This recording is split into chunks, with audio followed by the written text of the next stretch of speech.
So nilabas na nga sa India ang pinakabagong Suzuki Bergman na galing kay Suzuki, which is alam naman natin nakakalabas lang ng mga bagong edition niya dito sa Pilipinas na Suzuki Bergman Street tsaka Suzuki Bergman Street EX, which is maganda din naman, pero ngayon mas ginandahan nila yung design at tsaka technology. Kaya pag-uusapan natin if sulit ba talaga itong mga motorsiklong ito or baka hype lang para makabili tayo ng bagong motorsiklo. Kaya naman sa video na ito pag-uusapan natin ng 10 updates about these motorcycles, specs and dimensions niya, and 3 things that I like and 1 good thing to improve about these motorcycles. Para naman mapag-usapan natin ano yung mga nagandahan natin talaga dito sa bagong version ni Suzuki Bergman. For the pricing mga bossing, wala pa tayong makikitang price dito for the Philippine pricing or SRP kasi sa India pa lang naman to na-release, kaya hopefully almost the same or on par lang sana sila sa pricing ni Suzuki Bergman Street tsaka ni Bergman Street EX na current version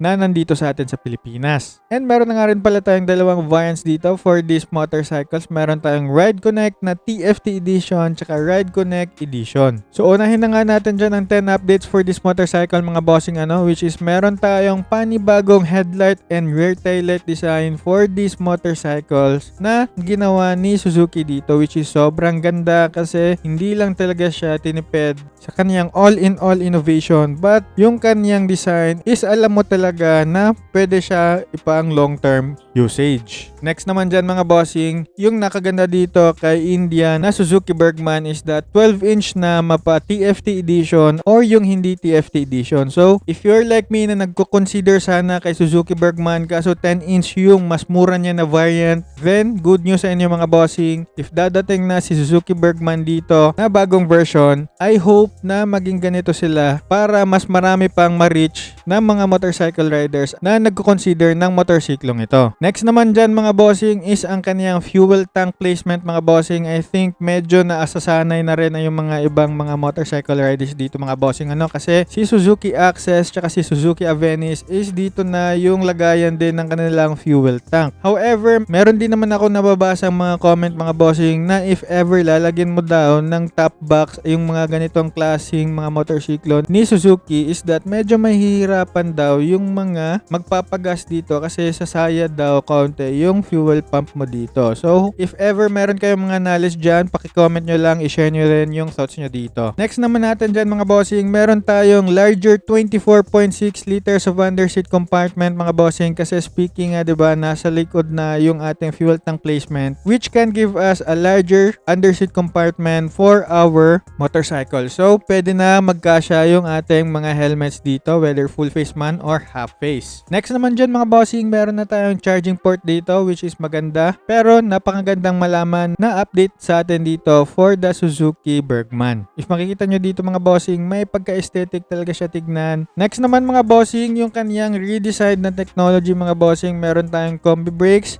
yung kanyang kaha pinalitan, yung kanyang frame at saka yung kanyang engine na SEP. So masasabi mo rin din naman talaga na sobrang handa ni Suzuki Bergman dito sa pag-present sa kanyang all-in-all na anyo. Ang next naman natin dyan mga bossing is that for this motorcycle, meron na tayong Ride Connect for both of these motorcycles. Yung pinagkaiba lang nila talaga is that yung isa is Ride Connect TFT display, yung isa naman is hindi TFT display. Which is napakaganda ng Suzuki Ride Connect mga bossing kasi it's a mobile application that could really help you beyond using your motorcycle. Kasi pwede tayong magkaroon ng track location dito. Meron tayong mga notifications, meron tayong turn-by-turn navigations, at napakarami pa mga features na pwede natin pag-usapan in the next videos, especially if makukumpara na natin tong motorsiklo na to on my next videos. Next naman natin dyan mga bossing is that hindi pa rin nawala and sobrang gandang update dito na design dito ni Suzuki Bergman, which is meron na tayong spacious na footboard. Pero if makikita mo yung styling nila mga bossing aesthetic wise, I think medyo mas bagay sa kanya ngayon yung mga design dito kay Suzuki Bergman over the previous one kasi medyo may pagka futuristic talaga siya tignan. And next naman natin dyan mga bossing, meron tayong TFT display dito for the Ride Connect TFT display version or the variant na yung medyo mas mahal mga bossing. And napakaganda kasi if TFT display ang pag-uusapan mga bossing, medyo mas advanced yan compared sa LCD display na mga instrument panel. And lastly naman mga bossing is that meron na tayong keyless system variant kasama yan sa TFT display. So if yung Ride Connect TFT display variant yung pipiliin mo, package ka na doon kasama ng keyless system. So, if ever yung Ride Connect edition lang yung kukunin mo, walang TFT display, disusi ka doon, and medyo natipid ka kaunti. However, if you'll go add more a little, napakadami din naman na may babahagi sa'yo if yung Suzuki Bergman Ride Connect TFT display yung kukunin mo.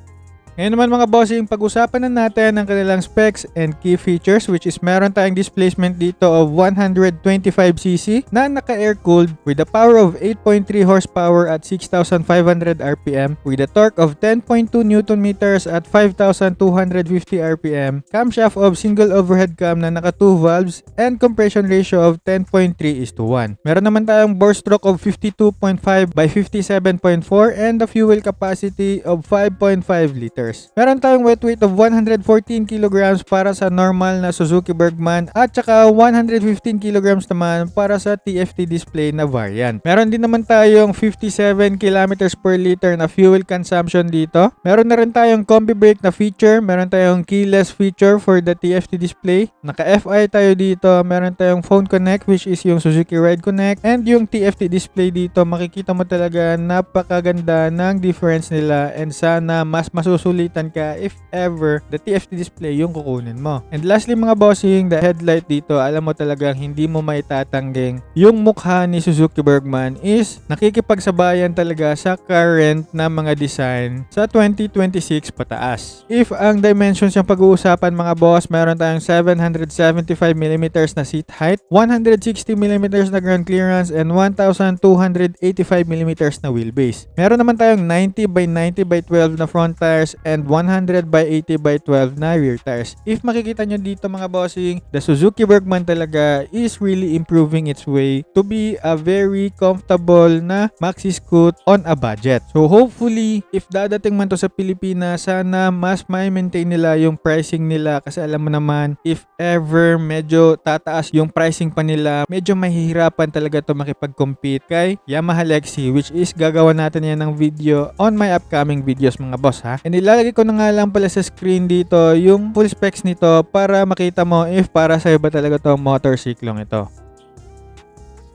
Ngayon naman mga bossing, pag-usapan na natin ang 3 things that I like and 1 good thing to improve about these motorcycles, kasi alam naman natin that this motorcycle from Suzuki is really attractive, and alam mo talagang merong magko-consider sa mga motorcyclong ito. One thing na nagustuhan ko talaga dito, sa tingin kong maganda dito, is that meron tayong innovativeness dito, which means yung fuel tank placement niya is nasa likod na, which is I think yung codes natin dito is baka ito rin, which is pag-usapan natin mamaya. Pero for now mga bossing, the fuel tank placement na nandito na sa may likod means less na talaga yung hassle sa atin if ever we're gonna go to a gas station and magpapagas tayo. So hindi na tayo tatayo, bubuksan yung ating underseat compartment, tapos ganito ganyan. So less na talaga yung energy na i-spend mo para lang buksan and makapagpagas ka. Next naman dyan mga bossing is that meron na itong keyless feature na technology mga bossing, especially if si Ride Connect TFT display yung iyong kino-consider. Biruin mo mga bossing nga meron kang 125cc na motorcycle, napakalaki ng kanyang frame or body kasi maxi scoot nga siya, tapos nakakiles sa TFT display. I think napakaganda ng na-offer naman dyan din ni Suzuki Bergman. And lastly mga bossing is that if you're gonna consider this motorcycle is that new version yung makukuha mo. Alam naman natin that new version really is a great motorcycle to have, especially if wala ka pang motorsiklo, nagko-consider ka na mag-upgrade, and if ever you're a new motorcycle rider, kasi this motorcycle is an automatic motorcycle motorcycle, which means less na yung dapat mong aralin para lang makapag-drive ka ng motor at makapagbiyahe. And one good thing to improve lang siguro dito mga bossing, I'm not just sure, kasi marami ka naman din talaga makikita dyan all over the community about the Suzuki, especially kay Access tsaka kay Avenis. Kapag daw naglalagay tayo ng mga top box dito is that medyo may counting struggle daw about the fuel tank placement, which is nasa may likod kasi. Although malaking appreciation talaga mga bossing na mas lumaki na yung underseat compartment storage dito ni Suzuki Bergman. However, it would really be good if ever nasa may paahan natin yung fuel tank placement rather than nasa likod, diba mga boss? However, hindi din naman natin alam kung ano yung mas magiging effect nito sa atin. So hopefully yung mga Suzuki Access, mga Suzuki Avenis, yung mga ganong klaseng mga riders is mag-share din naman sila sa kanilang thoughts about this experience sa fuel tank placement nila. Pero kayo ba mga bossing, ano thoughts nyo dito kay Suzuki Bergman? Maganda ba tong motorcyclong ito na abangan? Sulit ba to sa inyo mga perang pinaghirapan or baka hype lang? But for me mga bossing, if ako yung tatanungin, I think this is really a great motorcycle upgrade if ever ako